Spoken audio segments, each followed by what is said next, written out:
Ukraine అలాంటి దేశాలు పక్క దేశాలకు వెళ్ళి మన బిడ్డలు చదువుకోవాల్సినటువంటి కర్మ ఏంటి?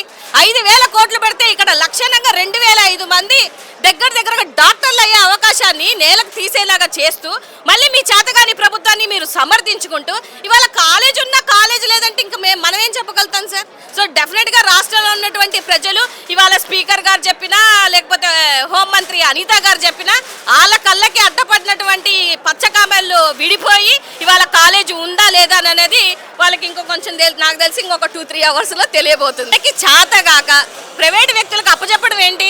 మాకు చేత కాదు, మాకు కెపాసిటీ లేదు ప్రభుత్వ మెడికల్ కాలేజీలు రన్ చేయడానికి అని చెప్పేసే కదా మీరు చేస్తుంది. మీ చేతగాని ప్రభుత్వం మీకు చేత కాకపోతే మళ్ళీ జగన్మోహన్ రెడ్డి గారు ఎవరైతే టెండర్లు వేస్తారో మళ్ళీ ఆయన తీసుకుంటారు డెఫినెట్గా. అందుకని టెండర్లు వేయడానికి కూడా అందరూ భయపడుతున్నారు. ఇవాళ మేము ఇక్కడ నర్సీపట్నం అందరు కార్యకర్తల తరఫున ఛాలెంజ్ విసురుతున్నాం. ఇక్కడికి అయ్యన్ పాత్రుడు గారు, హోంమంత్రి అనిత గారు రావాల్సిందే.